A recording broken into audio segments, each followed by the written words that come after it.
Alright, in case you didn't watch the previous poorly explained comics, please do. Here's the rundown. 2 different Captain Americas were turned into werewolves at 2 different periods of time.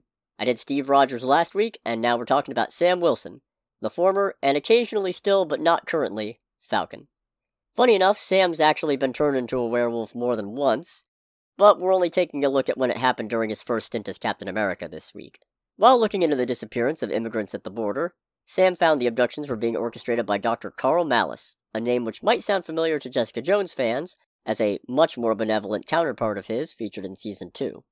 Anyways, Comics Malice is a certified bad dude who conducted all kinds of bizarre genetics experiments, most of them revolving around turning people into weird animal hybrids, because every evil super scientist needs a ridiculous area of expertise, and if you don't have one, why are you even bothering?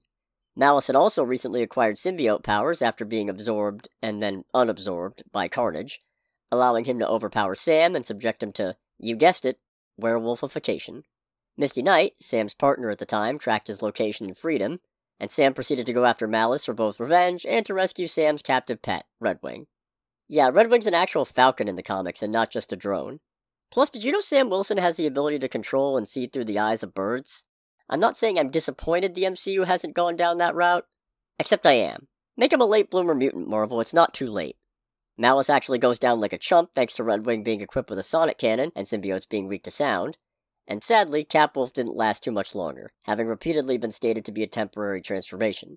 Although he did get in one good fight with the Serpent Society, a snake-themed bunch of supervillains that I'll hopefully get to talk more about later since they have a very heavy tie to the Captain America mythos. But also interestingly, the return of Capwolf also featured the debut of a new Marvel hero. While Redwing was held captive, Malice spliced his DNA with that of one Joaquin Torres, and unlike most of Malice's victims, Torres didn't revert back to normal. Redwing had previously been bitten by one Baron Blood, giving the bird some vampiric traits, yes really, that had carried over to Joaquin, including a healing factor that caused his new bird-like attributes to continue regenerating. Unable to be cured, Joaquin ended up taking the now empty mantle of Falcon. And although I'm also saving a deeper dive on him for closer to the next Captain America movie, I figured it was at least worth noting here. Since as far as I know, there's no stories where Bucky or John Walker get turned into werewolves, this closes the book on Capwolf for the time being, and that means next week, da-na-na-na-na-na-na, da-na-na-na-na-na-na,